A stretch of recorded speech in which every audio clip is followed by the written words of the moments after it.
You're listening to Cinema Rex. It is an Iranian film podcast, episode 33, Mohammad Rasulov's The Seed of the Sacred Fig.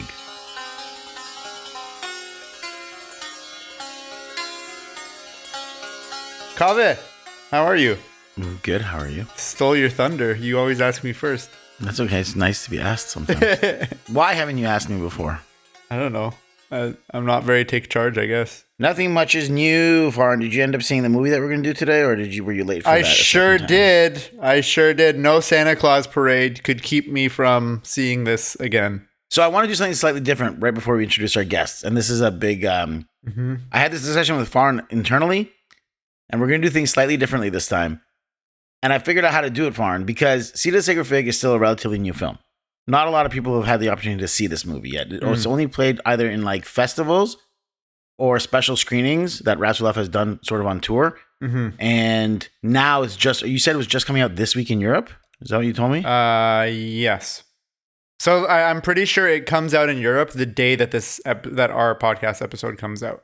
And then even still then, it won't be North American release and... Until January. So like a couple weeks later. So what I want to do is we're going to put spoiler-free in the title when we release this on. And I think for plot summary, for our reactions, we will discuss them mostly spoiler-free, like as spoiler-free as possible. Like we can talk about the first act and second act, but like major turns we'll avoid. And we can still do behind the scenes and trivia and critical reactions because I've done the analysis on my part. We don't need to spoil anything. When we go to deeper analysis, we'll call that deeper analysis and spoiler talk. Okay. So then we can get into like the second half of the film, anything that would be considered a spoiler for that.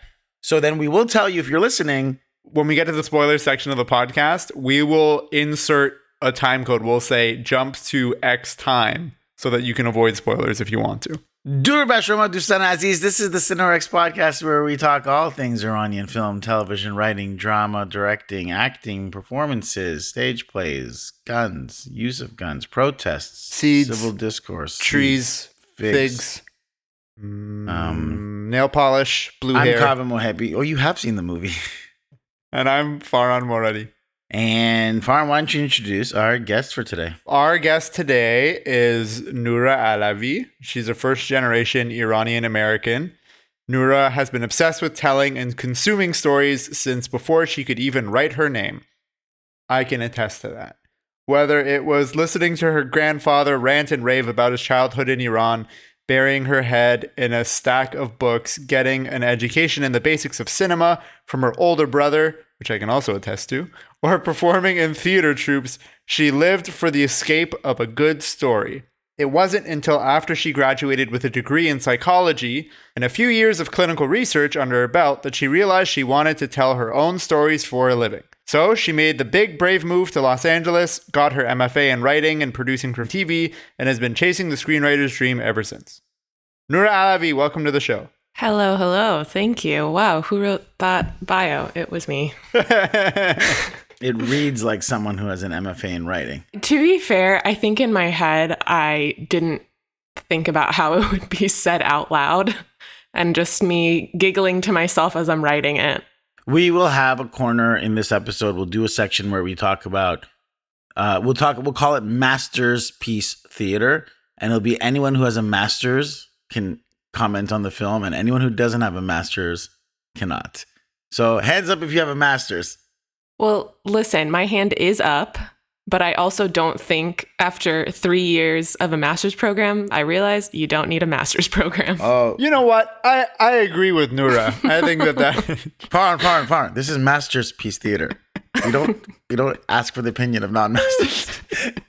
All right, no, it's great to have you on the show. Also, I don't know why Farhan buried the lead, but you guys are family. Oh yeah. We are cousins. We are indeed. Yeah, technically second cousins. Yeah, but there's probably counting a very crazy web to be woven to figure it out. But yes. Noura, can you talk a little bit about, because in your bio you mention the reference to your brother and how your brother kind of like teed up some of this stuff for you? For sure. One of my older brothers, Payam, since he was like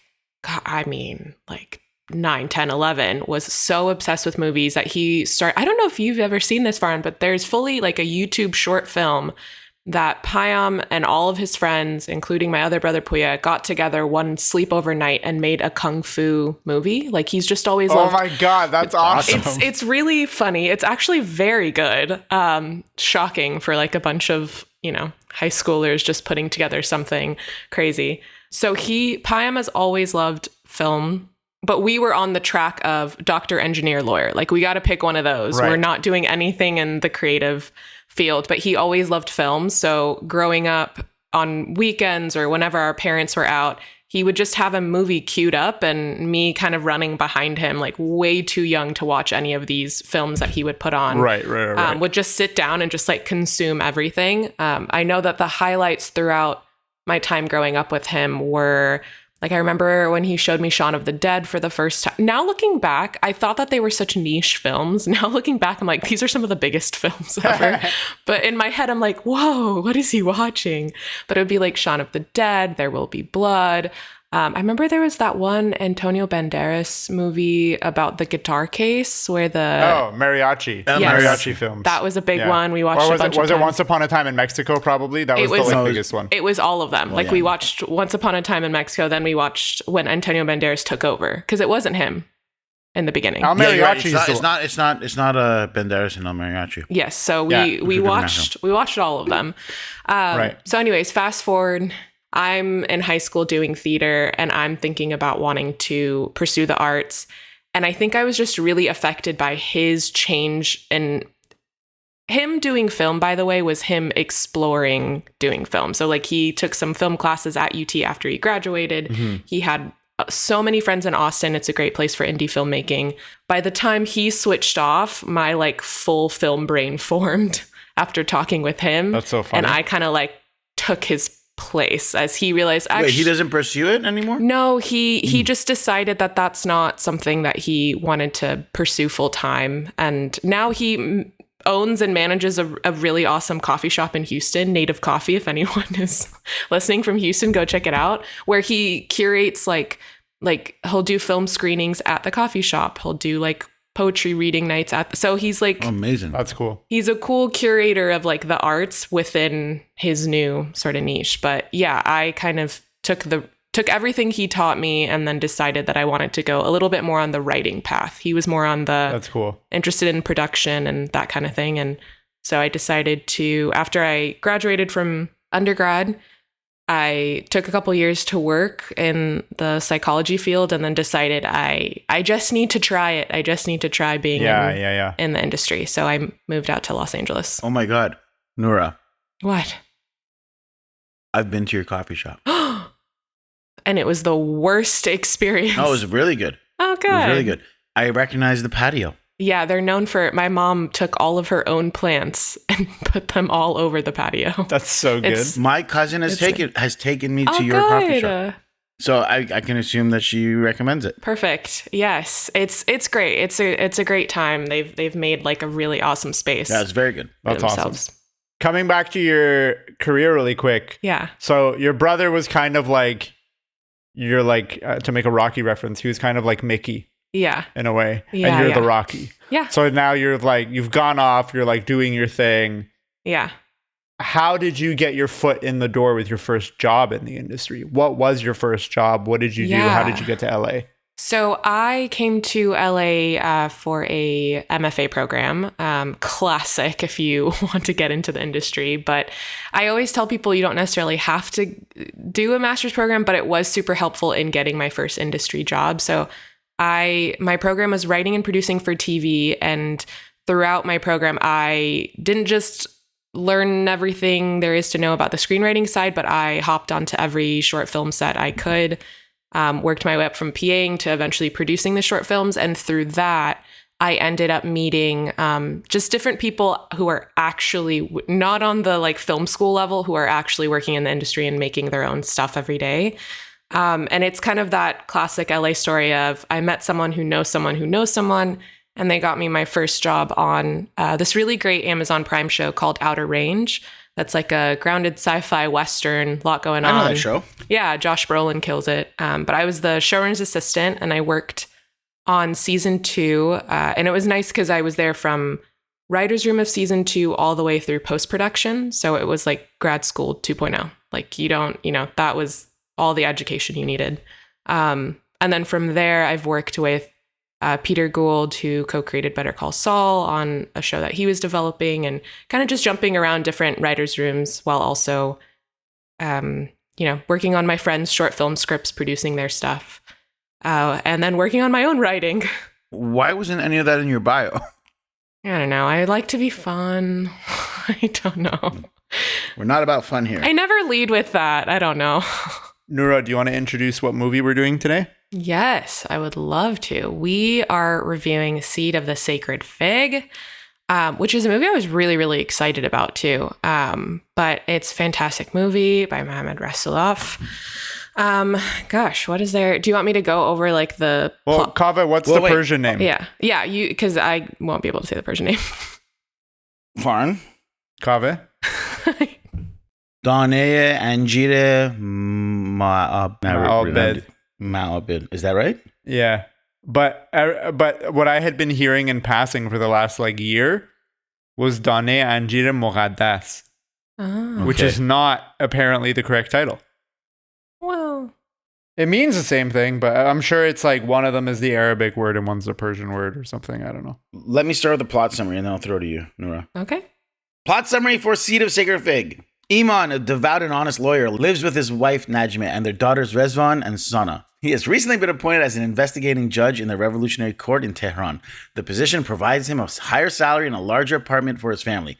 As a nationwide political protest against the authoritarian government unfolds, Iman discovers that he was not hired because of his legal qualities. He's expected to approve judgments presented to him by his superiors without assessing the evidence, including death sentences. As nationwide political protests intensify, Iman's life is pervaded by mistrust and paranoia. The protests force him to sign several hundred death sentences a day. Meanwhile, Rvans and Sana follow the protests in horror on their cell phones. The two daughters eventually rebel against their father. Najmeh, who is just as devout as Iman, advises her daughters to stay away from their revolutionary friends.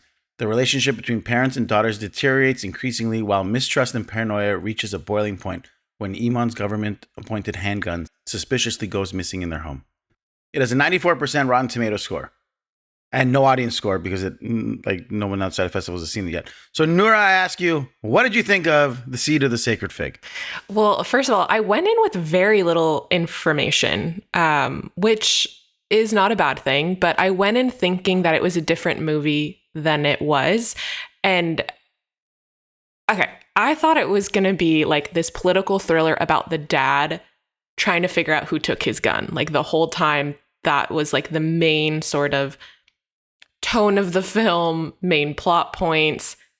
And then we would see, some of the protests kind of influencing that. And then I went in going, oh, this is really like a family drama at its core. And then looking at kind of all of the unraveling within. I really, really liked it. I think some of we'll get to like the nitpicks and complaints. Some things took me out. And I think that was more like the filmmaking choices of the protest footage. Part of my initial thoughts is the way that the director used some of the protest footage and the way that it kind of influenced sort of the viewing experience. I will also say it's been out in LA for like 2 weeks now. And I did see it with not a packed theater, but like there was probably like 24 people in my theater. And it was a very, I don't want to say it's a fun watch because it's not necessarily fun, but it was definitely there was some like funny moments from some of the actresses. There's some like really dramatic moments.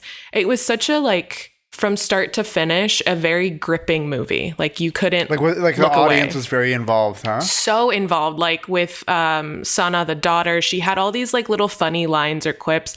The audience was laughing with them. And then, of course, all of the protest footage. It was, Persians, it's very like the dramatic, like, oh my God. Like it was just, you could tell everyone was so sucked in. And I think, spoiler free, not going to say anything about the ending or anything like that towards the end, but I will say I was like along for the ride the whole time.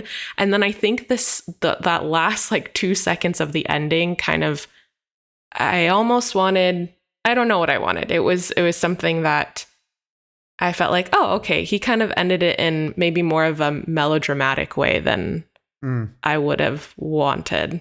Can I ask you a question? So you knew that it was going to be about a gun plot before you went into the movie? Yes, because I didn't want to look up anything of the major plot, so I just read that like one sentence. And the way that I don't know if it's Google Films or whatever it comes up on Google says it's a political thriller about. And first of all, they call him a judge and not an investigator, and that's a very important distinction. But whoever made this summary was like, when a judge loses his gun, he has to figure out like who took it, basically. And that was like, I think he's kind of like a DA is I think like the equivalent. But yeah, that was, they describe it as a political thriller. Yeah. I wouldn't describe it as a political, well, no, I don't know. I wouldn't describe it as a political thriller. So that kind of, I think I went in thinking it would be a completely different movie. Well, which part of that term would you disagree with? The political part or the thriller part? I would definitely say it's a thriller, and it kind of descends into a thriller once you get kind of into the second half, and it does it in a really like interesting, cool way. And of course, the political part is there because we're within a very specific environment of the women life freedom movement, protests coming out, and it's kind of pushing all of the plot forward. But I would say it feels to me like you really need to mention the family drama of it all, because it's all contained within this one family. And it's a very different case of like, I think in my head, I thought we would be seeing more of political thriller. To me is like, we are seeing this judge or Iman as an investigator at work and kind of like touching bits of his family life, touching bits of his work life, this life. So it felt more like contained within his family. It feels like a family thriller with political undertones. Yes. You know what I mean? Yeah. Like, it's like, it's got some politics and it's got some thrill, but it's not like political thriller. It's almost like the political part and the thriller part are two separate genres together. Yeah. Yeah, that's fair. I think of it like, as you were saying, describing like the family elements, I think of like something like The Salesman is a thriller, but it's a family thriller. Right. Yeah. Because it's about like what happened to my wife, what happened that night, were you there, like who's, and that's, so it's thriller in that sense, but it's a kitchen sink drama thriller. Yeah. And you're right, like this part feels like the family parts feel like something like out of Salesman. Yeah. We're under the backdrop of political anguish. And that, well, no, I was also going to say it's funny that you brought up Salesman, because I was actually thinking more about Ellie, because it starts off very similar in the like, we're all so happy and we're like getting to know each other on this vacation. And then the way that the trust evolves in this sort of thriller, it's very similar to how you think it's one movie and then it's another. Right, yeah. For me, it like this almost felt like the most Farhadi Rasulullah film I've ever seen. Yeah. Kava, what are your initial reactions to the film?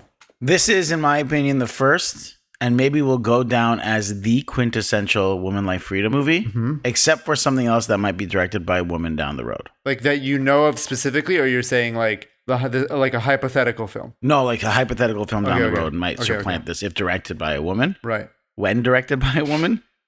But I think as of right now, I watched this movie, I was like, this is the quintessential woman life freedom movement. Like, this is so prescient. It's so about now. It is literally using real footage from the protests, cell phone footage. And it's so like, it's like that uprising, revolution, whatever you want to call it, is ongoing. Yeah. Like events took place last week. And I'm sitting in a theater watching a movie about it as if this is like some past history thing that happened around. I'm like, this is like happening out the window right now. Yeah. So that's to his credit. I think it's like, it's a very prescient film, which is what makes it really stand out for me. And without going into spoilers at all, I think I agree with Noura to an extent. I don't know how much we will get down to when we get into spoilers, but when there's a sudden dramatic shift in drama, I'm sort of on board with it until the end. And I don't know. And I've had the conversation I've had with a few people who've seen the movie seem to agree with me that it didn't feel like a film that required the ending that it got. It almost seemed like a mismatch. And I'm sure Rasulullah to this day would say like, that's the point. Like it wasn't an accidental thing that the script goes that direction or the direction goes that direction. Yeah. But to me, I'm so used to a certain feeling of Iranian films. And it's weird because it almost seems like contrary to what I normally believe. I want Iranian films to elevate past the kitchen sink drama. But when I was so invested with the minutia of a family dynamic, I wanted the family dynamic drama to resolve in its own setting. And I don't mean like literal setting, but like in its own world. And I just thought like if I was writing the script, which I always do, like I'm always like, what am I going to do next in the script if I'm writing the scene? I don't know if I would have wanted to end the script that way. My personal choice. I think I would have found a different way around it because it seemed a little bit more cohesive if it had been a little bit more grounded in the world that it's been in. Right. So that's my big takeaway. To your point, Kavit, the movie definitely feels like two movies. Yeah. Yeah. What about you, Farn? What did you think about the film? Just a couple initial thoughts that I wrote down. I thought right off the top, the score was excellent. I really like the use of Persian classical instruments in a contemporary and cinematic way. There was like a ney that was played suspensefully, like mixed in with like synthesized darker atmospherics. And this to me is how you take quote unquote Eastern instruments and play them in a cinematic way without it becoming like Orientalist. And I think part of the reason for that is like this is a movie made by actual Iranians. Like if you want to see what this type of music looks like in a cinematic language, this is a great example of a movie to watch. And I said similar things about Rasulov's last film. I thought the cinematography was also very beautiful. There's when the movie starts, we see Iman going to a mosque and he's praying, and the use of neon lights was really interesting, which was I've never really seen that before incorporated into a mosque, which I thought was pretty cool. Or even like in the house, using lampshades in a way to introduce color. Like the lampshades in the bedroom, they're these like thin red lampshades. And so when you're in the bedroom, the lights are all red, right? Yeah. And there's like a story reason, there's like an in-world reason for there to be these colored lights. Whereas a lot of times you watch like an A24 movie and you're like in someone's apartment and there's just like purple and orange lights everywhere. And you're like, what is the story reason for like this guy just having these like colorful lights? Also, again, some initial thoughts. The title treatment is really cool. Like it's very reminiscent of calligraphy that you see in the Quran or in like religious texts. That was pretty cool. The production design also was done very well. What comes to mind to me is the office, like Iman's office in the hallway. There's all these cutouts of these prominent regime figures who have died. And there's like full-size body cutouts of them just lining the hallway. Okay, I want to talk about that then now that you mentioned it. Yeah. Opening shot corner with Kav. Wow, this is coming back. Yeah, the first thing you see is the bullets dropping, which I was trying to think like 8 bullets drop, and I was trying to wonder why 8 specifically, but maybe there's nothing more to that. I was counting too, I'm not going to lie. But that hallway with the cutouts of soldiers, seeing this in theaters and that being one of the opening images you see, I genuinely found it so haunting. Yeah, it's so creepy. It was so haunting. Because at first I'm like, why are all those people just standing there? I'm like, oh, they're cutouts. Yeah. And to the point where like, because it keeps going back to that hallway. It shows them all. Every time I was like, I stared at them a little longer. I'm like, are some of them people? Like I was really like looking at the ones in the far back. Because there are people like between them who are like standing there mourning, right? But some of the ones in the far back is just standing there with his head down. I'm like, is that a guy? Like, did he like sneak in an actual actor as one of them? And I'm like really analyzing it. But something about them being like lifeless and paper thin and like standing at attention with like their arms over their cross, like in salute, right? In submission and devotion. I was like, this is such a awesome and haunting and really scary opening image of like walking this hallway and there's these still lifeless portraits of these submissive soldiers. And I really, really liked it. Like from the first shot of it, I was like, oh, this is freaking awesome. Stagnant and paper. And then you go lifeless. Into the, you go right inside the office and then the office is just like plastered with photos of like ayatollahs and like mullahs and stuff.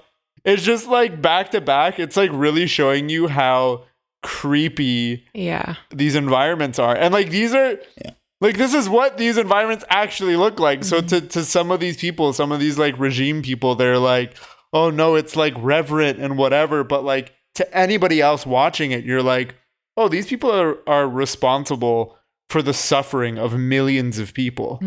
It's very creepy. Well, and also what's really interesting too is off that scene, you kind of quickly learn that their main character has been given this promotion. Yeah. And I want to break this down more when we go into spoiler section of deeper analysis, but a lot of questions can be implied about what this guy's genuine morality is. Like, how much is he bothered by the acts he's doing? How much was he a good man before this? Yeah. He says the line early on, I've been working honorably for 20 years. I took an oath. And then the guy like essentially taps, and this is all in the first 10, 15 minutes. He taps on the paper saying wiretapped, meaning like they're listening to us, our conversation. because essentially he's beginning this promotion where he has to now weigh in and pass judgment on these case files. And one of them is like, this is 5 volumes long, and I'm expected to make a decision like 20 minutes. Yeah. I can't read all of this. He's like, just announce a verdict. Like the judge wants you to give a verdict. Yeah. And he's like, I can't do that. It's like, I took an oath. I'm an honorable person. Like I can't just like pass judgment on these cases without reading the whole thing. And it's like, it's just really interesting how like instantly you're like in this world of corruption, and is it already taking a toll on him? Like how that's up for debate for later on, but like it's just interesting. Yeah, because you don't know where he stands because the mom is constantly telling the kids like, you don't need to talk to your dad. You don't need to talk to your dad. Whenever the kids are like, well, let me just talk to him. Yeah. She's like, no. And then finally, when they do talk to him, you see the father's true colors, and the mom tells them like, I have been working for 20 years to hide your father's true colors from you. Yeah. Oh, yeah. That's right. Yeah. I thought that scene and that line was like, so, whoa, I wrote that down too. But I will say, So I watched it twice because once I knew I would come to discuss it, I wanted to just like watch it one more time to be like, okay, let me look at things. I had the same thought of like, could we tell where his morals lie, or could we get a sense of like where this was going to go if he was also corrupt? And on the second watch, I found it really interesting when he first gets the gun and he's showing it to Najma. He's like egging her on to like hold it. Yeah. He's like, go on, hold it. And this time around, I was like, oh, I feel like you're kind of getting a sense of like, maybe he's still finding it really difficult in this new job to just put down a sentence really quickly and not care about it and just follow orders. But at the same time, there's like a seed of the sacred fig. The seed is within him of that like, kind of corruptness. Yeah, 100%. The last note that I have here just for initial reactions. Did you guys feel that in the first half of the movie, almost every scene takes place over food? It did. It's like breakfast, lunch, dinner, the restaurant. Like it's like almost every single scene in the first half of the movie is over food. I actually love when people are eating on camera. It's like fun, but it feels very real. And like they're having these familial talks. That usually happens over food. So I didn't bump me that much, but I wonder if part of it is also the film was shot mostly in secret or all in secret. That's exactly where my mind went. And then I'm like, okay, well, if they're stuck in the house for most of it talking, it feels very like, okay, we need to get them to do something. Yeah. Yeah. And it's a natural way to like set up a bunch of characters in like a setting where they have to be talking to each other. Yeah. And the other reason why I'm a little more forgiving of it here because Rasulov doesn't really do that a lot in his other movies. If this was a thing where it was like his first movie or he does this in all of his movies, I think I'd be a little more critical. But I think it's probably more of an intentional choice for like to show the intimacy of the family. You know what I mean?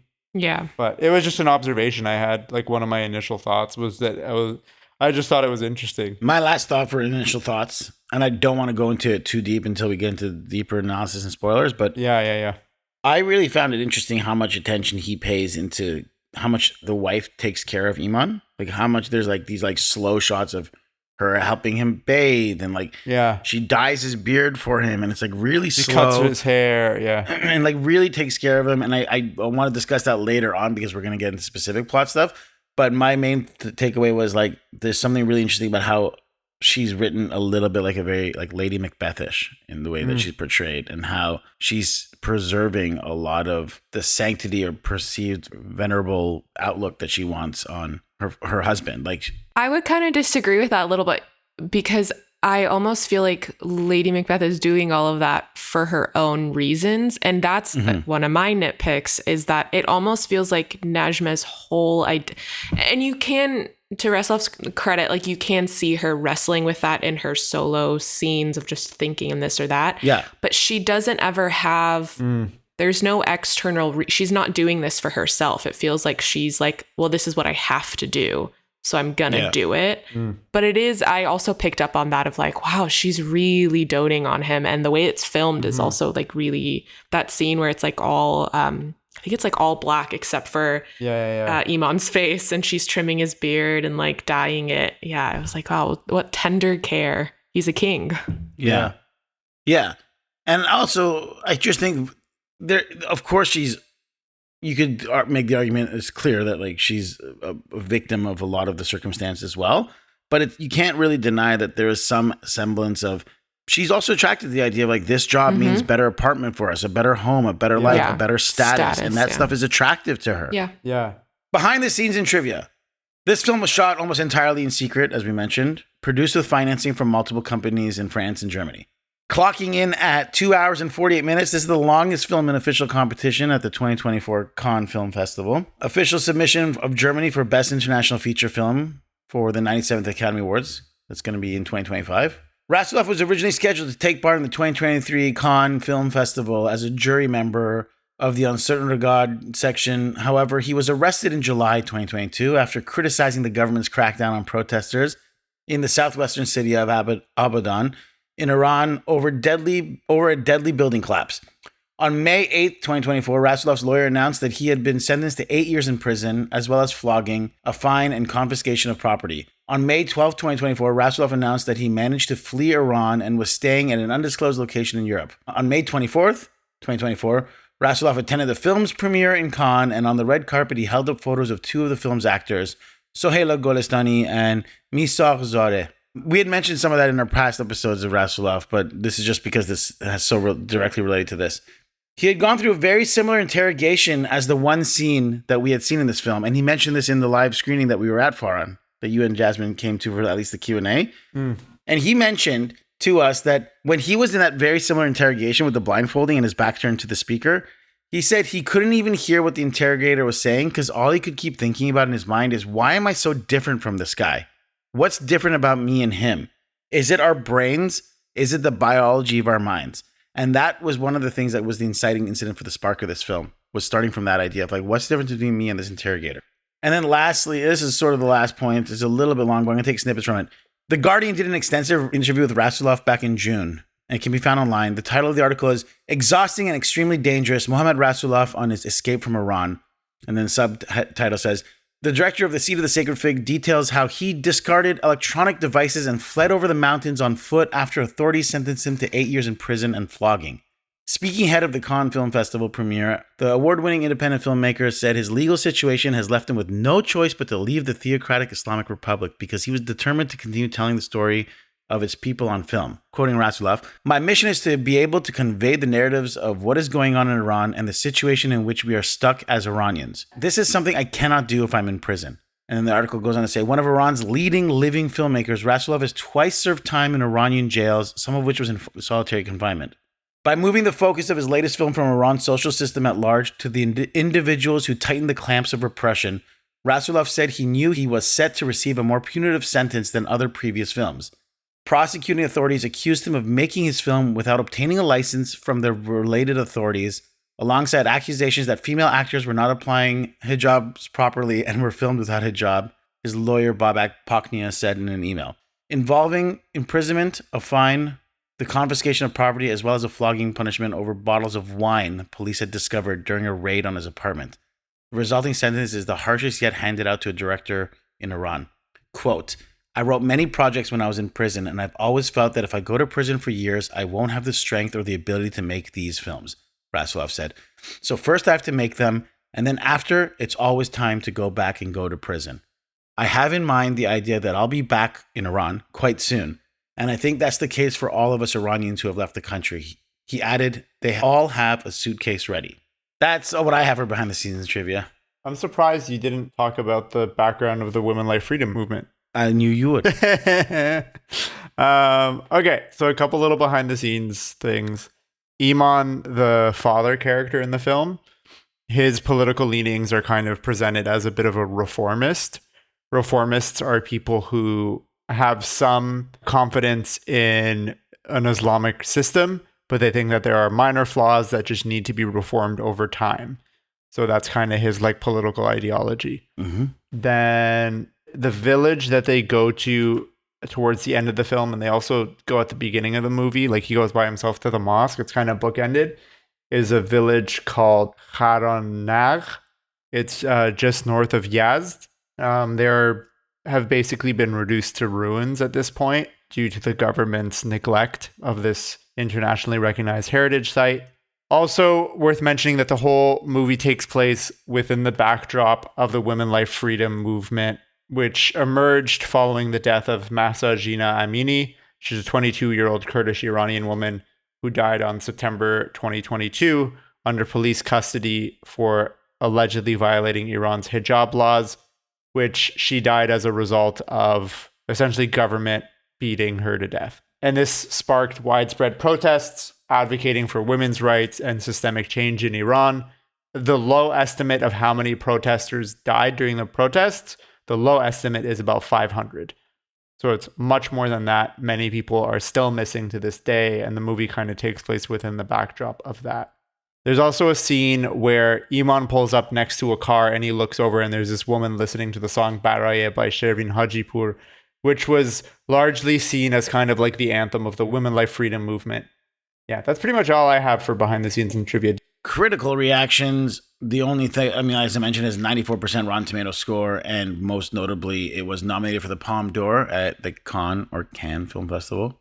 It was the winner of the jury special prize at Cannes, and winner of the Fribiski. Noura's Texan. She's cultured. They'd know. Winner of the Fabreschi Award. There you go. So obviously, like, huge accolades and recognition. I want to go to deeper analysis and spoiler talk. So this is the point where, Farhan, you do your song and dance. Tell the people to stop listening here if you want to. I'll put it in the edit. I'll be like, you can jump to X time code. Wow. Hey, listeners, this is Farhan Moradi. And I'm telling you, if you haven't seen the film yet, please don't do this while my cousin's on the podcast. No. This has been a Moradi Poor announcement. Oh my God. Stop it. Stay sexy, lovers. No more. Okay. No más. Jump to 1 hour, 17 minutes, and 11 seconds in this episode of the podcast to avoid blatant spoilers. Deeper analysis and spoiler talk. Now, let's just unveil. But most of the time, we talk about the theme and some of the deeper subtext of some of the stuff. Noura, I feel like we really monopolized the trivia, so why don't you lead us here? I feel like there's a couple areas of deeper analysis. I mentioned this a little bit earlier, but I think I was thinking a lot more about Najma as a character and the themes of, like, well, obviously, being a woman is a theme of the movie, Women Life Freedom Movement. We're focusing on Najma as a mother, and then Sana and Rvans as the daughters. But at the same time, throughout the movie, I kept wanting Rvans to have more to do than just in the context of being a wife and a mother. Even when she was contemplating, is this like all, like, you could tell in some of those scenes where she's by herself and she's kind of wrestling with what's going on, kind of changing her tune, that, like, it's very internal and she's thinking about maybe her role and, like, what is she doing here?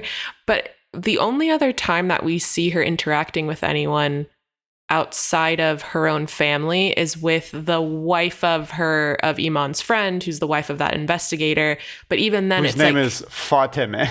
Thank you. Like the most Fatemeh. Like religious name. Yeah, I know. And it really suited her. That felt like a Fatemeh. Yeah. But even then, she's like asking. It's all in service of her role as a wife and a mother. And I kind of like I thought it was really interesting to see that within this movie, and, like, that is a very real reality of these women who are living in Iran, who are wives and mothers, and, like, that's what they're told that they're only supposed to be thinking about. But at the same time, I almost craved this like a scene where she's just talking to a friend about what's going on with just to see, kind of like pull back the layers of, like, what does she think of the protests that are going on and herself in this role, not as someone who is trying to, like, control the image, or as she says, she's just watching over her family. She's not controlling her family. But even that, it's like she has this role and she's really playing it. I wanted to see a little bit more. I love the younger perspective from the daughters of, like, what is it like to live within this very real reality of not only women protesting for their rights, but their own friends getting beaten up right in front of their eyes from, like, an older perspective too, from Najma's perspective. I was, like, craving that a little bit more. But yeah, that was, like, the first area of deeper analysis that I found myself going into too, is, like, what is Restless trying to say? Obviously about this movement, about the women in this movie, and where else could it kind of go? I did really like that he showed Najba was like kind of sympathetic to the system, especially early on. Yeah. And she only switches to helping her daughters because it's specifically her daughters. Yeah. Like, had they not had kids, she would have just continued to enable her husband. Yeah. Or if they had sons, like, she would have just continued to enable her husband and her sons, right? And the reason I really liked it was because in all of Rasulov and Panahi and like all these movies that are very critical of the regime in Iran, I have never personally, like, as far as I can remember, I can't really remember very many female characters that have enabled the system or enabled the men who benefit from the system. And those people exist, right? Like, we see them, we see stories of them on the news all the time, or Iranians will talk about what they experienced in Iran. Like, there's like entire institutions that are completely populated by women in Iran, that their whole mantra is to continue the growth of the quote unquote values of the regime. So I really like that there was this female character in the movie, especially that it was their mom that was enabling that. It was refreshing to see.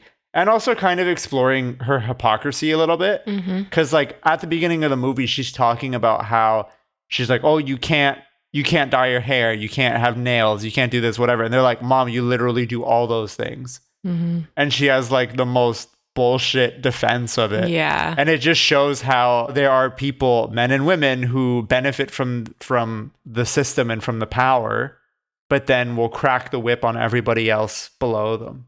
But I also think it was just in response to Farhan saying like the most bullshit answer ever, which I agree that it is BS, because my mom would say something like that and I'd be like, God, come on. Right. But I actually think it serves that point of what she's saying, is because you're young and your daughters, and when you're a wife and a mother, you can do it too. So she's like, yeah, enter the system and then you'll be able to do it. Right. Yeah. So it's kind of like even hammering that message home even more. Yeah. This is the reason why I drawn the allusion to Macbeth, Lady Macbeth, is that it's all the things you're saying too, far about the hypocrisy, and then there you can see this thirst for power that makes her implicit in all of these crimes. And you know, Lady Macbeth is not without guilt, and I don't mean guilt as in she's guilty for what she's done, but she genuinely feels the guilt. So there's a specific thought I was like, oh, very Lady Macbeth feels, is the shot when, and this is why we're in spoiler territory, when she's pulling out the buckshots from that young girl's face. Was that set up? Yeah, that's set up. And it shows her slowly pouring the buckshots into the sink, and then a close-up on her literally washing her hands of the blood on her hands. Yeah. Which is like the most on-the-nose metaphor, but it works. It's very fitting. And I thought of when Duncan's blood is on Lady Macbeth, and it's like the out damn spot. You know, out damn spot. I'm going to read it really quickly. Out damn spot. Out I say, hell is murky. Fie, my lord. Fie, a soldier and a feared. What need we fear? Who knows it when none can call our power to account? Yet who would have thought the old man to have so much blood in him? Lady Macbeth reflecting on her own role in Macbeth's part and saying that like this idea of like who knows it when none can call our power to account. It's like, who can know our fear when no one's going to hold us accountable for the crimes we're doing? Meaning like that status of power that she's now part of. I just thought there was some parallels there in the fact that like she's literally washing the blood off her hands. She knows that she has some role to play in this that is beyond just like passenger. And yet she's still leaning towards the very next scene, or like 10 minutes later into the movie, she's like dyeing his hair and washing his back and making sure he feels okay in bed and bringing him a glass of water. It's like, you're responsible for this too. Yeah. And like you said, Farhan, I don't see that too often. Not to say let's point the finger at women and blame them, but it's an interesting perspective to see that there is a larger swath of Iranian women than might be perceived that are going to stand behind some of the most vitriolic men. Opening credits starts with Ficus religiosa is a tree with an unusual life cycle. Its seeds contained in bird droppings fall on other trees. Aerial roots spring up and grow down to the floor. Then the branches wrap around the host tree and strangle it. Finally, the sacred fig stands on its own. I have a lot of thoughts on the title and its poetic nature and deeper analysis. But I wanted to start with you guys. Why do you think the purpose, what do you think the symbol of this title is? What do you think it represents? why the specific intention of starting with like that description of this, the seed of the sacred, it's called ficus religiosa. Religiosa is really interesting that it's called that. Yeah. And even the colloquial name for it is sacred fig. Yeah. So this plant is a symbol of good luck, prosperity, longevity, and happiness. If this plant is called ficus religiosa, and we're looking at this plant being like maybe the system that's in place and the seed of it that comes from bird droppings and comes from the shit that's put onto you, the seed being the daughters, the next generation. And is that going to bloom to something better? Here's some facts about ficus religiosa.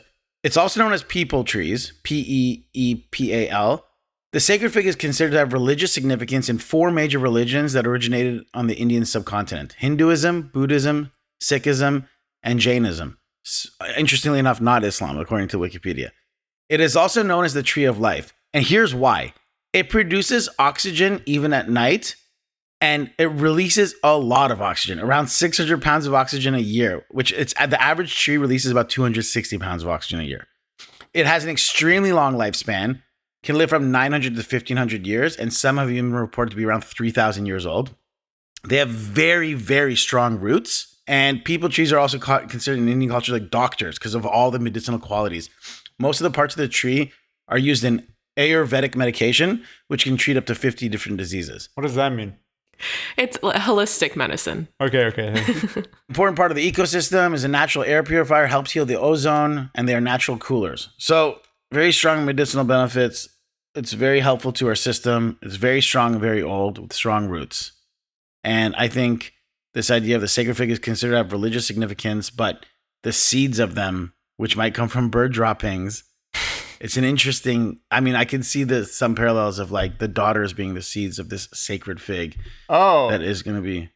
That wasn't my reading at all. My reading is that the seed is the corruption, is the regime. Like this whole thing of like, it's the sacred fig. It's like seen as this like sacred religious figure. Yeah. Right.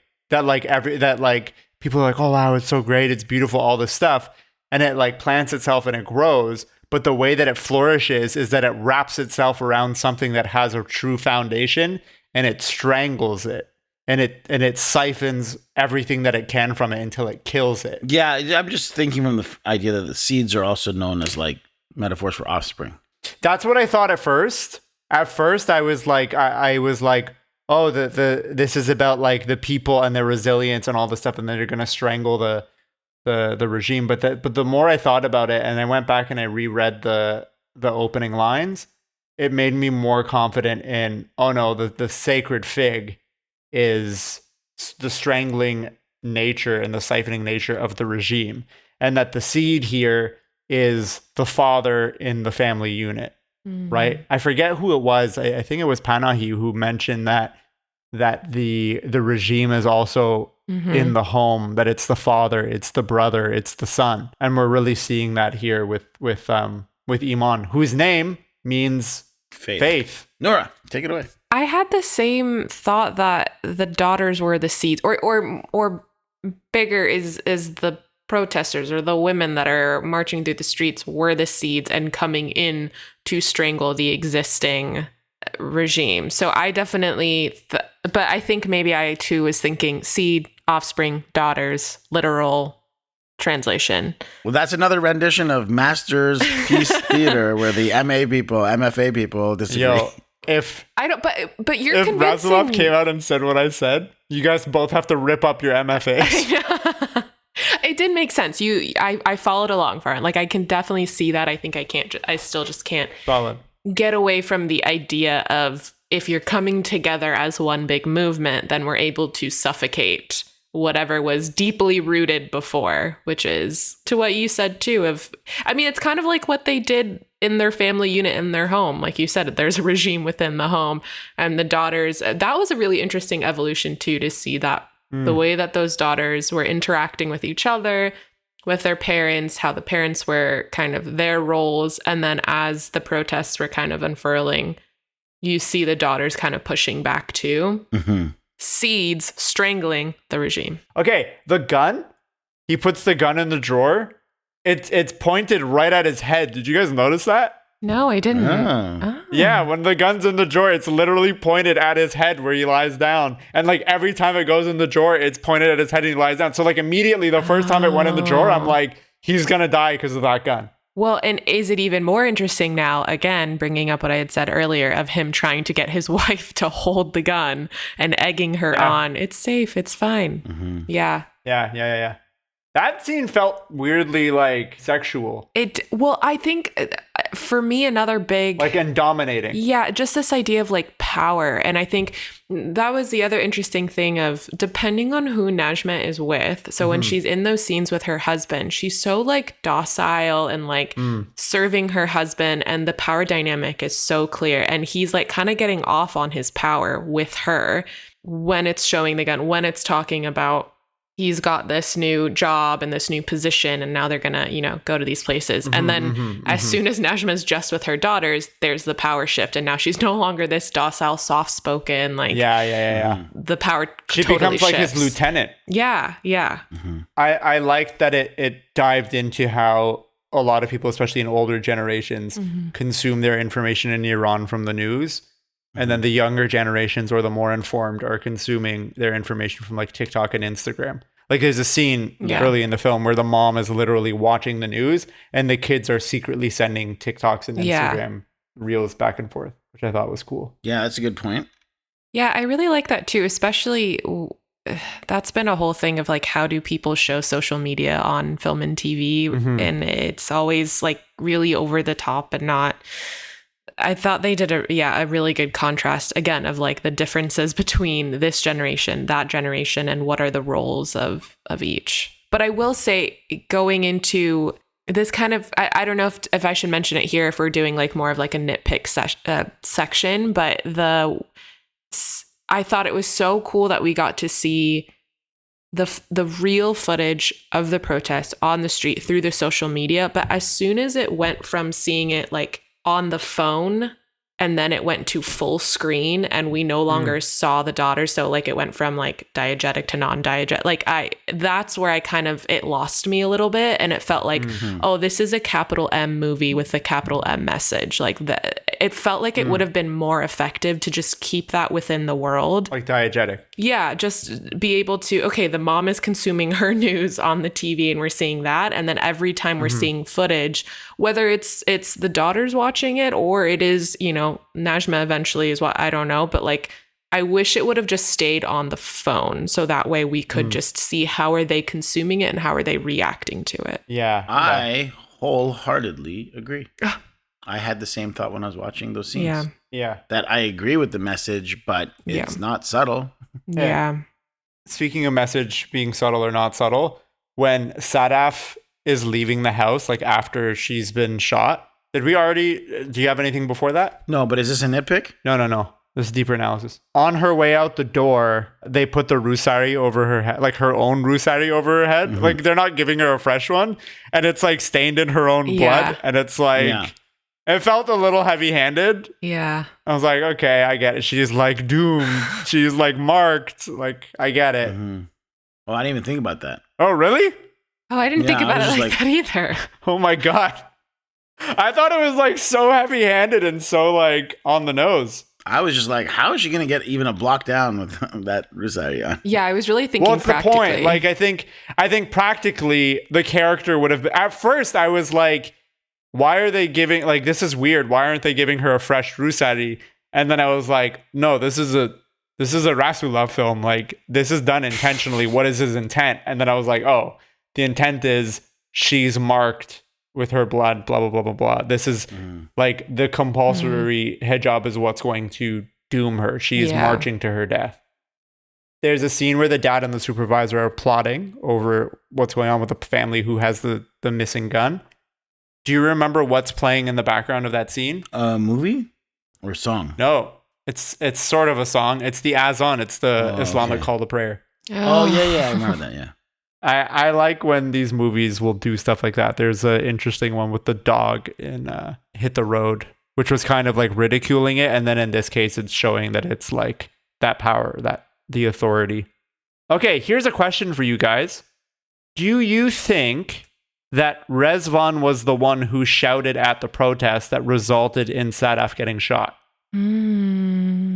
I didn't think about that. I didn't think about that, but I do see that because I think one thing that I really loved watching Rvans like evolution kind of, and you could tell that she kept wanting to like fight back and say something throughout until that like dinner scene with her parents. Yeah.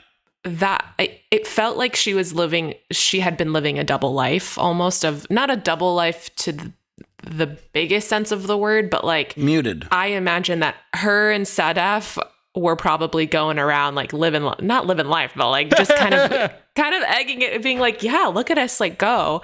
But Rvans kind of has more of that.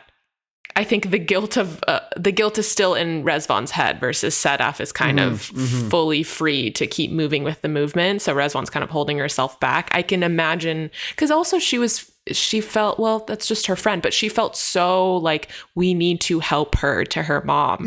And it almost felt like she was directly responsible. And she says multiple times, Sadaf didn't say anything. It wasn't Sadaf.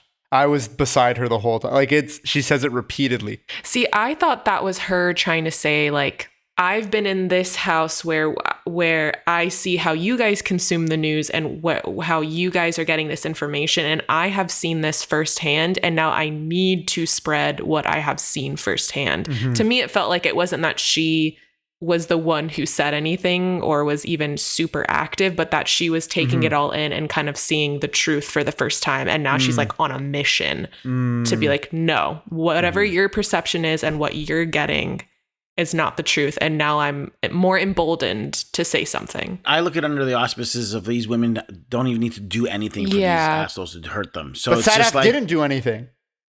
Sadaf was just walking. I know. So you're saying then it had to have been Rvans, where my argument is like, I believe her when she goes, trust me, she didn't say anything. Yeah. And she's saying none of us said anything. They just fucking started firing on us. So, because you're saying that like, well, because that, then this. She doesn't say none of us said anything. She says Sadaf didn't say anything. Because I was listening for her to say none of us said anything. But I think also at that point, it hasn't even gotten to the point, because the gun hasn't gone missing yet. Right at this point, no, not yet. No. I think in Rvans' mind, she's kind of like, well, my parents have this expectation of me. They're not even going to question if I said anything, but they have been picking apart Sadaf. The whole Najma has been picking apart Sadaf. So I feel like now that she's seen such an injustice carried against her friend, I feel like it's more that she's emboldened to be like, no, you keep thinking she's the problem. She's not the problem.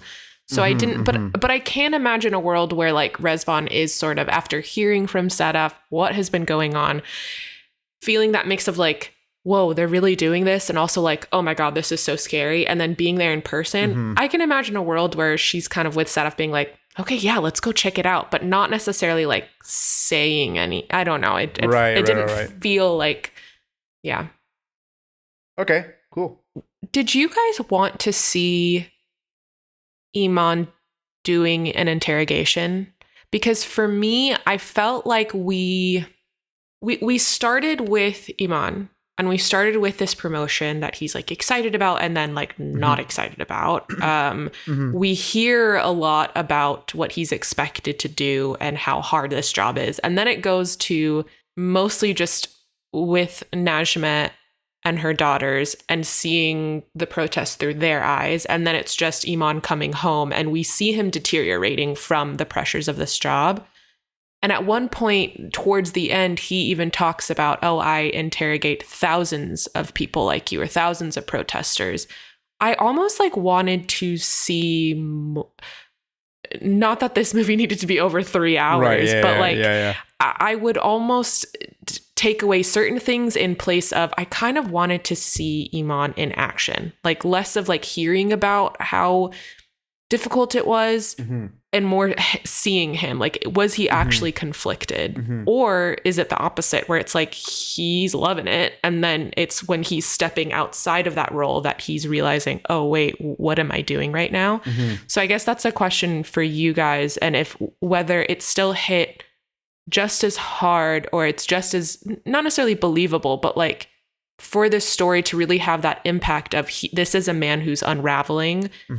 did you guys want to see him in action interrogating, or do you feel like that wasn't needed? I didn't want to because I've seen too many other Rasulullah films before where he shows the duality of these people, the nature of themselves at home versus the nature of them at work.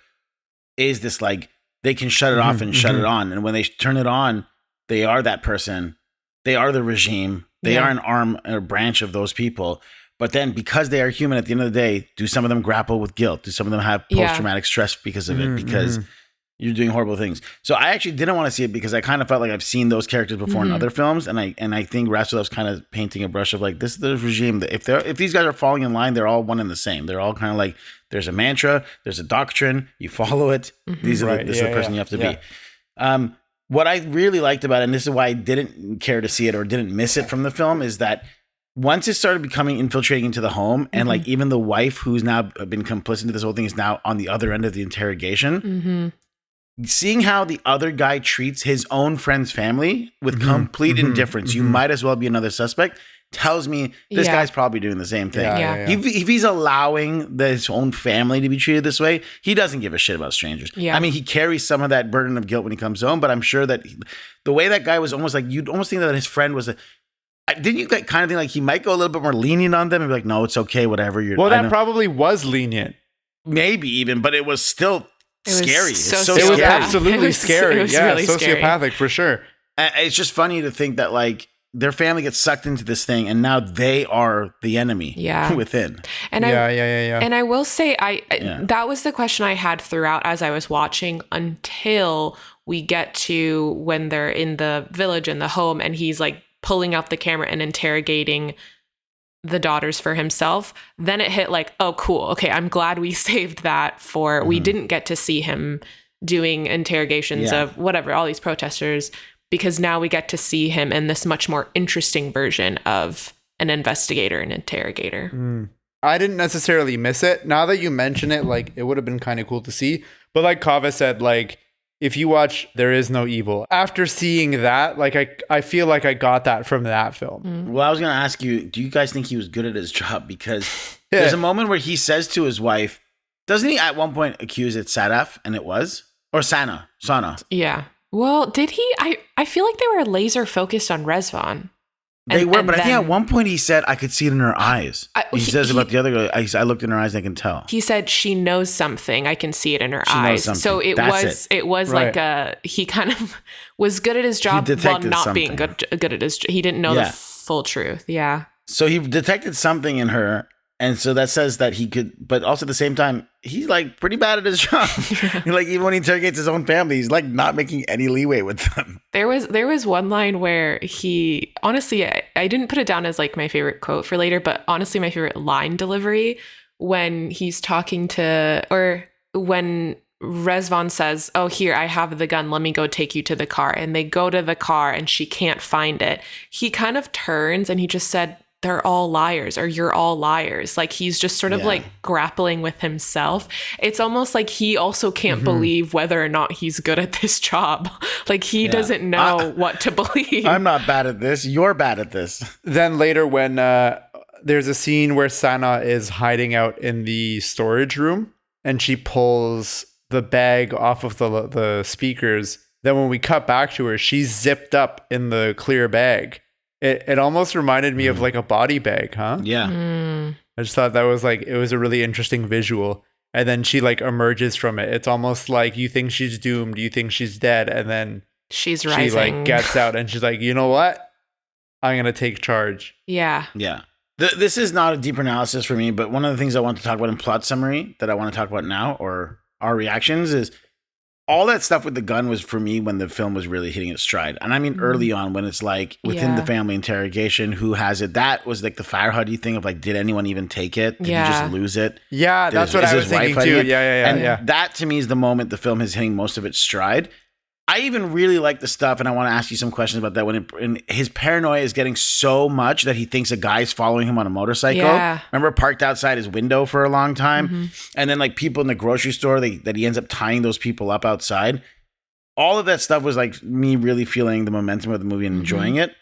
But it was this idea of like, it's that final showdown where it's like hiding from your father with a gun in your hand, and it's almost like becomes something out of like The Departed or something. You know, like a Scorsese film. That's to me like the stuff that I just felt like, is this the best way to end this story, with a gun showdown in the desert? I agree. It felt very, I keep using the term melodramatic, which like you find in a lot of Iranian films, and it's not something I dislike, but it did feel like it was in contrast with this idea of like, this is a man unraveling, this is a woman unraveling, this is a family that's like pointing the fingers at each other. And then it felt like suddenly it was something that, I don't know, I think you almost undo a little bit of that rising tension of distrust by just kind of coming in guns blazing. Yeah. The ruins consuming Iman, felt a little bit like, especially because those ruins have kind of become ruins because of government neglect. It's almost like the regime has been neglecting Iran, neglecting its culture, its heritage, its people, all this stuff. It felt like Iran, the history of Iran, the culture of Iran was what consumed him. But then also that final image shows his body buried beneath that rubble as kind of like this idea of he's the seed and he's been replanted. That was kind of, just like a little thought I had on the visuals of it. I don't know. You think a body buried underground represents rebirth? Well, no, the seed. It's like the strangling. Oh. Right. I'm saying he's been replanted. There's two sides to this. Side one is him being consumed by the ruins is like revenge by Iran to like reconsume him. The second thing that I'm noticing in that scene is the imagery of him being like planted in the earth. But that is also the imagery of finality and something being buried. That's also forever. true. Although the hand is sprouted, I don't know. Yeah, I think that when that hit, when the gun went off, which I was like, great, shoot him. Like, that's amazing. Sure, if you're going to go there, go there. I almost wish she had just shot him versus shooting the ground and then him falling, and then you just see as the dust clears the hand. That's what felt very like either on the nose, which now as you're explaining that, I'm like, God, that really is on the nose of just the whole message of Seed of the Sacred Fig. But it doesn't feel very. It just leaves me with like more questions and more, which we talked about earlier of like, wanting answers versus not. But I actually feel like it creates more of a mess for the family. Well, maybe not. I don't know. It's just the imagery wasn't doing it for me. Shall we move to best scene? Yeah. Best scene. Noura, I want to talk to you about your favorite scene. Yes. I really, really love the car chase scene of, specifically once they're out of the car. Like, yes, that's really exciting when he's ramming into the car, everyone's freaking out, but as soon as they get out of the car and that couple who is coming at phone blaze trying to get all the video of this investigator that they hate was so good. But I think Sana just casually revealing that she had the gun almost made me laugh out loud because it was so casual, but not in a bad way. It was like to her, she's like, I always had the gun. Like, what do you mean? That there was so much going on in that scene from every perspective, every level. I loved it so much. Yeah, it was very good. So good. The logistics involved in even just shooting the stunt part of that. I can't imagine. Especially shot in secret. Yeah.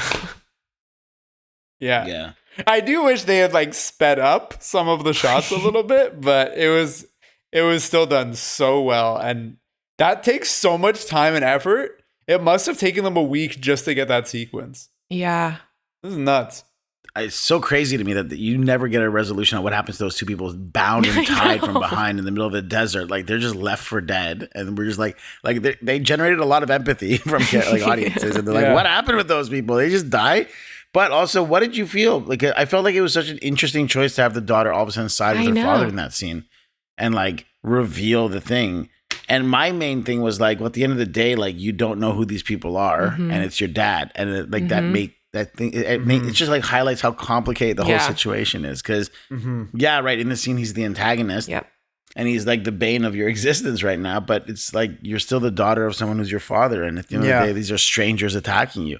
And I thought that was an interesting parallel. But I remember also feeling like most people in the audience were like, "Oh, why'd you tell him? He's an asshole. Why'd you do that?" What did you guys feel about that? Yeah, it felt very, it seems like a very fight or flight type of thing. Yeah. I think you summarized it perfectly of like, well, someone's attacking your dad. They're threatening. I think also part of it is, I was kind of imagining how I would feel if someone is yelling about how my dad is essentially an executioner and saying all of these terrible things. I wonder if part of her, inside of her, doesn't want to believe that that's true. And in that moment, she's like, I'm just going to help my, whatever, I'm going to throw this information out. And it's denial, right? Yeah. Yeah. It's all fueled by denial. It's all fueled by like, I just want to get out of this situation. But I would imagine that she's probably thinking later about just what they were saying or what's on that footage or But also, you don't know if you're safe. Like, let's say those two strangers attack your father and he's incapacitated. You don't know necessarily they're going to leave you and your sister and your mother alone. Like, that would scare me. I would, Yeah. Kava, what's your favorite scene? I think it's the dinner table scene. I think it's the dinner table scene. It was just, to me, it was like I just love that, the dramatic tension of, and it's like, It's all lies, that one? he goes, yeah, it's all lies. And then he's like, what did you say? And it's like, nothing. I said something about turning off the TV. It's like, no, what did you say before that? And that slow burning family tension of like every main character's in the room, they're sitting around the dinner table, everyone has distinct goals and different personalities of way in and out. And he's like, I'm an expert who's worked in this regime for 20 years. Don't you think I know better? He's like, no, you don't. Because you're inside. You're one of them. And I was like, oh, that was a really powerful. Cool. Yeah, I was locked into that scene, especially because that's what I was talking about. Of like Rvans really like rising up and being like, no, I'm not going to just go with whatever you say. I now have my own opinions, and I am absolutely going to voice them, even though she can see immediately that it's not going to go well for her. Yeah, there's a power shift in that scene. The dynamic is shifted. Yeah, that's my favorite scene. I really liked how he kept pushing, because I think in a lot of movies, there a lot of other filmmakers would be like, "Would you say it's like nothing?" And then the dad or whatever would kind of be like, "Yeah," or whatever, and like move on, knowing that they won. But I love that the dad's like, "No, what did you say?" Like he pushes it, and I love seeing like, okay, where is this going? How far are we pushing this? Like I'm locked in. That's so he's so cute. There's a number of times where I've seen movies where as soon as a scene is getting good, they like move on to the next scene, and I'm like, what? No, like it was just getting interesting. Like why did you? Because people are like, oh, you end it on this like crescendo, but I want to see it play out. You know what I mean? I want to see what. And there's more that happens past that too, usually, because I think. I think it's also him battling like his own hubris. He believes in this stuff. So if he is seeing his daughters who he's really tried hard to like get to believe the same things that he does, and they're not, I feel like it is a bit of a psychological thing in him too, of like, no, what did you say? And then he's going to come back with like even more force. The scene ends with him just walking away, which is really nice contrast for the end of the movie when he's like, oh, now he's not backing down. Now he's not walking away. Like now we get to see him with the cover taken off. Like what are his true colors? Yeah. Well, because he's in his home where he knows he still has the upper hand no matter what. So I feel like maybe he feels safer to walk away of like, yeah, let's let her yell and say these things and whatever. And then when they're kind of like on neutral territory or now everything is unraveling. Yeah. Well, and I was trying to figure out and pinpoint I feel like it must be this scene of like Sana watching Rvans push back against her dad and her mom in some sense. And I'm like, is that where, like, why does she choose to steal the gun? Is this like a scene where she's observing everything and kind of, because she plays such an interesting role throughout the movie. And then when she kind of kicks into gear, it's kind of like, whoa, I didn't even think that was possible. You know what? I was actually thinking about like when she stole the gun and why she stole it and when she stole it. I kind of wish that the gun had actually been misplaced by the father. Yeah. Like it like fell in the car or something. And then Sana finds it in the car. Because I think the fact that like Sana goes in and takes it, Yeah. I think kind of gives a little too much grace to the dad's suspicions. But if the dad was the one who misplaced it, it shows like, I think it provides more commentary on False accusations. How they're disorganized, all this stuff. There's like a line where, could you really lose all credibility or over something you had no part in, right? It like the whole movie plays with that on Sadaf getting shot, on the dad potentially being fired, on the girls being blamed for the gun being stolen. I just wish that it went back to this thing of like kind of like that Farhadi style where they didn't steal it, but Sana does find it and she takes it as an opportunity. What I was going to add that, and I thought you might hate this, but I would have thought a really interesting thing would have been to do the Farhadi thing if we never actually find the gun ever again in the rest of the movie. Yeah, that's what I thought that it was going to be. I thought it was going to go that direction. Yeah. So it's like it's really left for interpretation. You could have misplaced it. You could have been, because in my opinion too, like it really didn't matter if she had the gun. Like it didn't change my opinion of the daughters. Yeah. And this idea of like the paranoia and the lingering paranoia and suspicion that would have remained after the movie's lived its life, had we not seen the gun, would have probably been more profound, in my opinion. Yeah. And really all of the actions would still all take place. Yeah. Yeah. Whether or not they found the gun, except for maybe Rvans going to search the car and thinking, but like that could be replaced with a similar, type of scene. It's really, I thought the same thing of one, what was the motivation of her taking the gun, which also there doesn't really, not that there doesn't need to be, but going backwards, knowing that she had taken the gun, and then you're like, oh, she's this silent person. Yeah. So coming back to the scene of like, she's taking in all of this information, looking at her own family's dynamics, seeing Sadaf within those protests, seeing all of this stuff. It's just, I think it's interesting that she takes the gun, but wasn't needed. Yeah. My favorite scene is the one where the dad wakes up in the morning and the gun's missing. Yeah. And the camera just like tracks him, and then it tracks the mom, and it goes into the room, and as they're looking for the gun. First of all, like from a technical point of view, with like the blocking and the way that they had to have lit that to shoot it is very impressive. But I think second of all, it really does a good job of accentuating that like paranoia and the like the stakes in that scene of like, there's a gun that's missing in the house.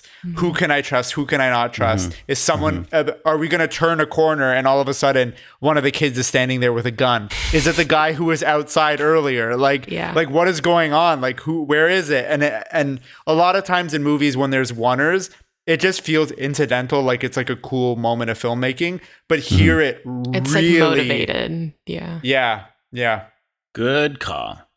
Damn, that's poetry, where we discuss our favorite quotes from the film. Okay, so I was about to say this when we were talking about Sana, and then I was like, I'm going to save it for this section. There is a moment where on the surface, the quote means almost nothing. Afterwards, I'm like, Sadaf is talking to Rvans and Sana about how her mom caught her texting someone that it's like classmate with a red heart. And once Rvans goes to talk to her mom and Sana comes to help Sadaf with the dishes, she says, you should have put a white heart. She wouldn't have suspected you. And on the second watch, I was like, oh, she's way sneakier. Like the fact that she's thinking of these little things, that little line that I just thought was a throwaway funny line. This time around, I was like, oh, that is really fascinating that she would even think to say that / think to use that / it just propelled me forward of like, oh, she's one to kind of watch. And maybe this is also like girl brain a little bit, because I was like, she's so right. That's really good. Oh, that's and very she good. has just like a lot going on in her brain. And again, that's why I think it hits so hard when you go to that reveal of her just casually having the gun. It's like her brain is always working. It's just we're not really seeing it. But yeah, that was a fun one. Mine is just a cheeky line that I really liked in the midst of a lot of good dialogue. But I just like it was a callback to a previous line when they're talking about Masajina Amini. They were like, the mother's defending the regime. I mean, like, people have strokes every day and all of a sudden it's the regime's fault. She had a stroke. You remember? And they're like, she had a stroke because she like bashed her over the head. And then it's reversed on her by the daughters when it's like,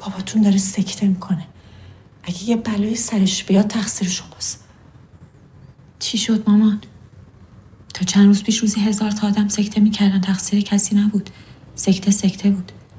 حالا اگه بابا سکته کنه تقصیر من و سناست. Your father is so upset from this that he's gonna have a stroke from this. And it'll be your fault. Yeah. It'll be your fault. And then he goes, "You said it yourself, Mom. People have strokes every day." That Why was is it throws it now right our back. fault? so Yeah. good. Yeah.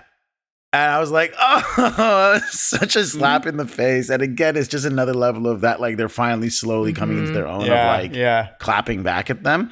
And I just remember that even in the audience, that had like a resounding effect in the audience. People were like, you could hear people go, oh. Yeah. And That's so I awesome. just like, that one stuck out for me and I wanted to highlight it. They're That's so all good. very cheeky with one another throughout. Like they're all kind of throwing these jabs that you're like, I can't tell if this is kind of gonna turn into something crazy. Yeah. My favorite, the mom says to the kids, ایمان یعنی این که اصلا سوال نکنی، باید باور قلبی داشته باشی. and I'm using the Arabic word here intentionally. Iman means unquestionable loyalty from your core, from the heart. So, or Iman there being faith, but it's like a double entendre where she's also talking about the dad. Yeah. How the dad has unquestionable loyalty from the core, from the heart to the regime, right? I thought that was, it might have been a little on the nose, but I liked it a lot. No, it hit, yeah. Favorite performance? Favorite performance, yeah. Oh, go ahead. Sohaila Golestani, who plays the wife. Yeah, that's interesting.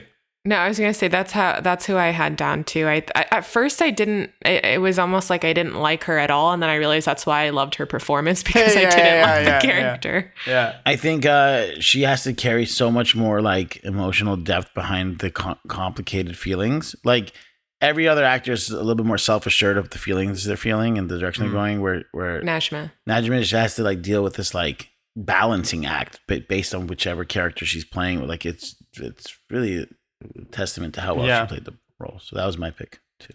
Mine is Setare Maleki, who plays Sana. She's the youngest daughter. I thought just there's like so much subtlety involved in her performance. Going back to that thing of like, you don't realize at first like how perceptive she is, and she's just like in the background watching things and noting things, and she's very smart and very astute. And then you see her kind of come into her own at the end of the film. I thought that her performance was really good. She was also really funny, like in a subtle way, but she made me laugh throughout. I thought she was really good.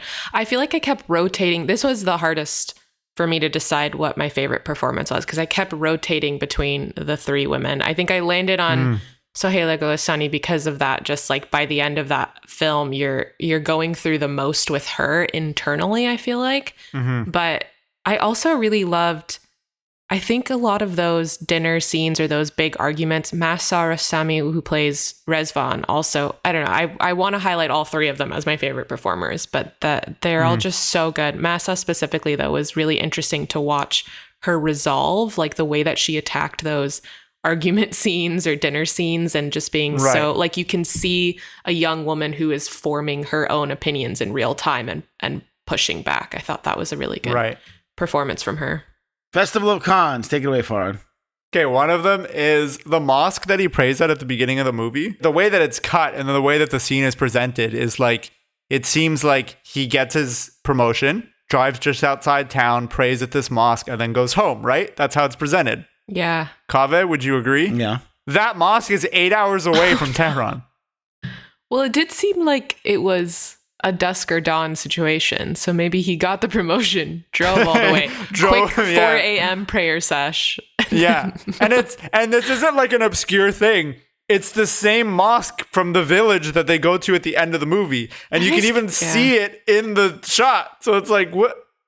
Okay, my next nitpick. The chase scene in the ruins at the end of the movie went on way too long. Like it started to become really like it almost went into the territory of being like comedic. I half expected yakety sax to start playing underneath this like them like popping out of one room and then it's in the next room and whatever. That's it for me. Great. Okay, I said a couple of them already. I can expand a tiny bit more, but my main nitpick is really just the protest footage, not just living in the world and on the phone. Because every time they full screened it, I kept being like, but I want to see how they're reacting to it. So that was probably my biggest nitpick. And then this is so small, and this is going to be one where as soon as you guys explain, I'm going to be like, oh yeah, that makes sense.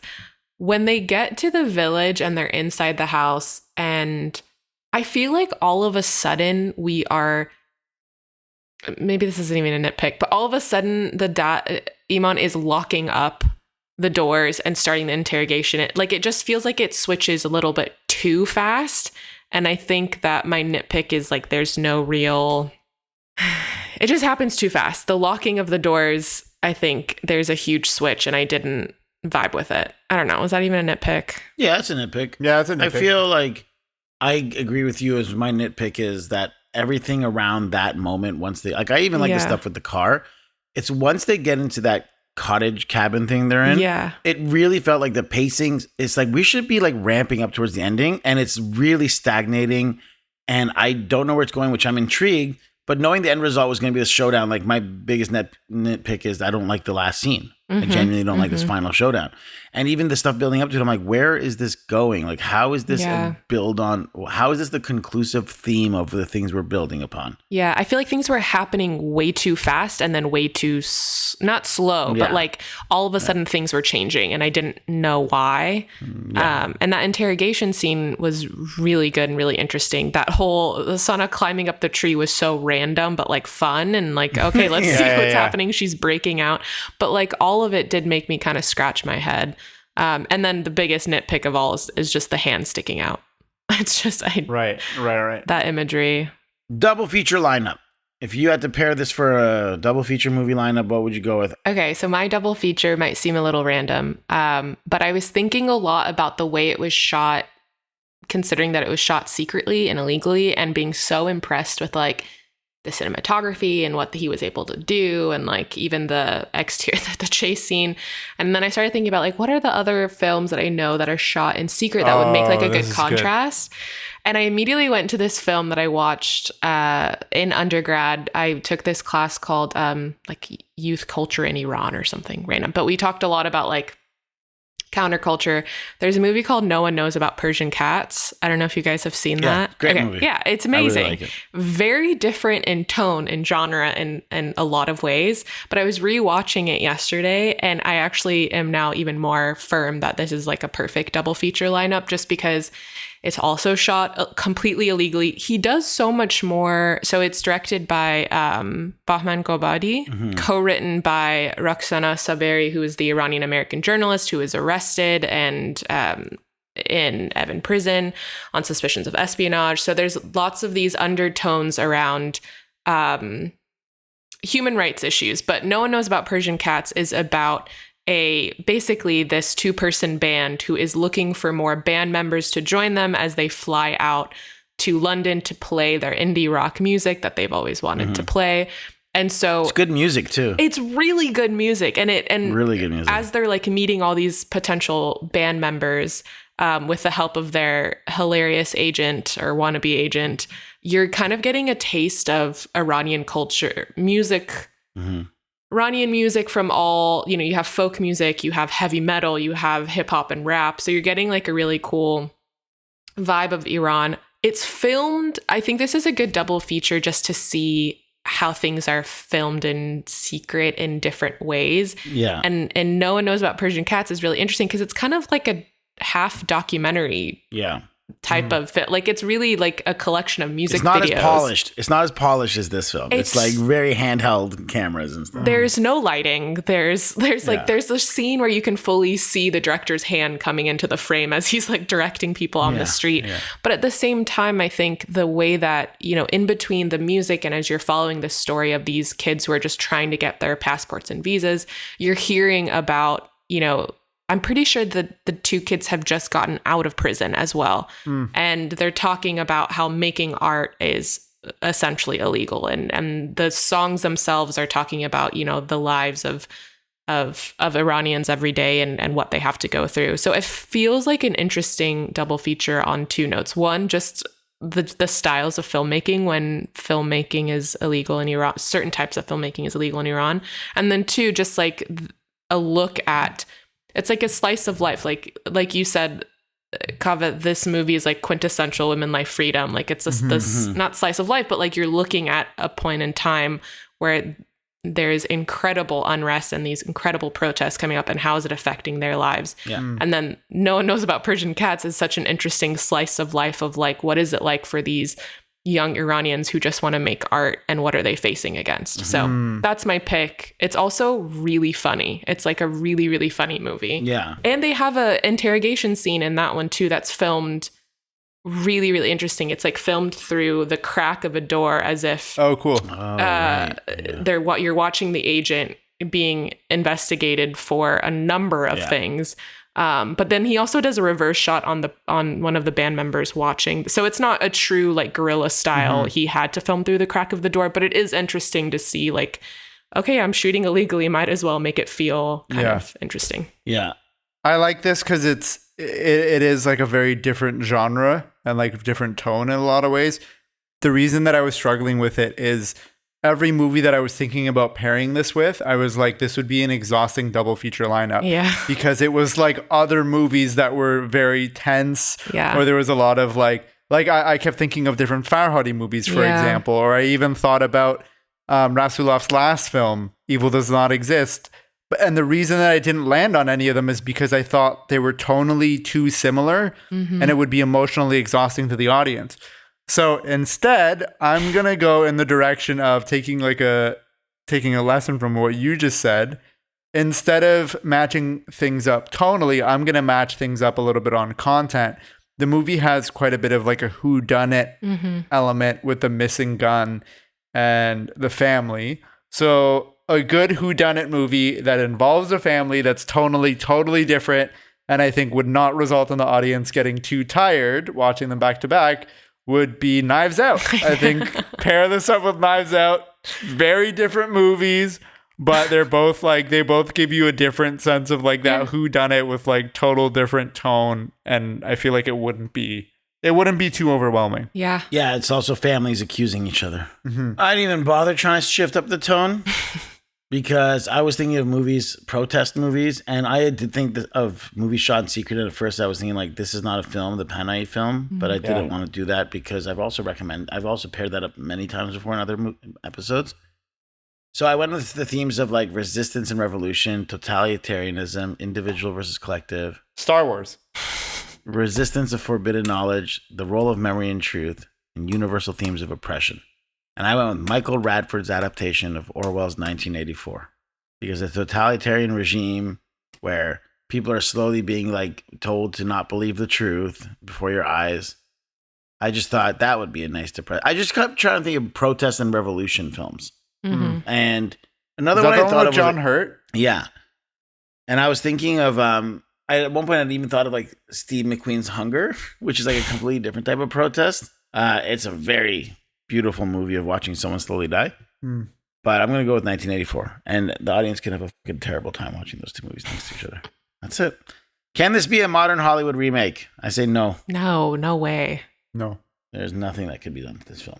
If this regime topples, do a period piece that's like sort of similar set during this in like 78, 79, where the husband is like a Savak agent, and give it like $100 million. Then I would watch it. Okay.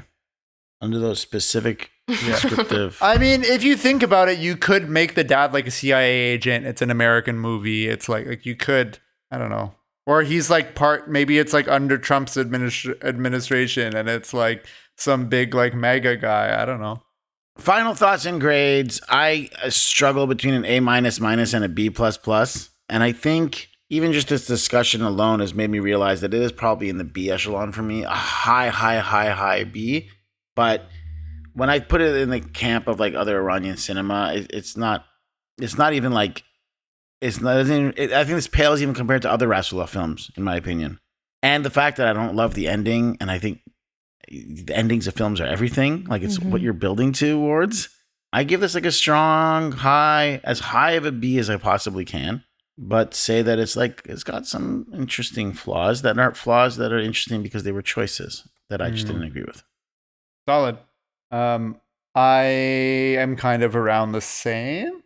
I'm going to give it, I was teetering between an A- and an A-. If you had asked me last night immediately after the movie, I probably would have said A-. But having thought about it some more and kind of organized my thoughts and my notes and stuff, I'm sitting at an A minus. I thought, technically speaking, the movie was very well done. The biggest issue I have with the movie is that I think it's too long. And I almost would have preferred if either the first half of the movie and the second half were two different movies, or if that first half of the movie was condensed into just like 20, 25 minutes. That's your first act. And then the rest of the movie is all like the gun gets like the gun is lost at the end of the first act.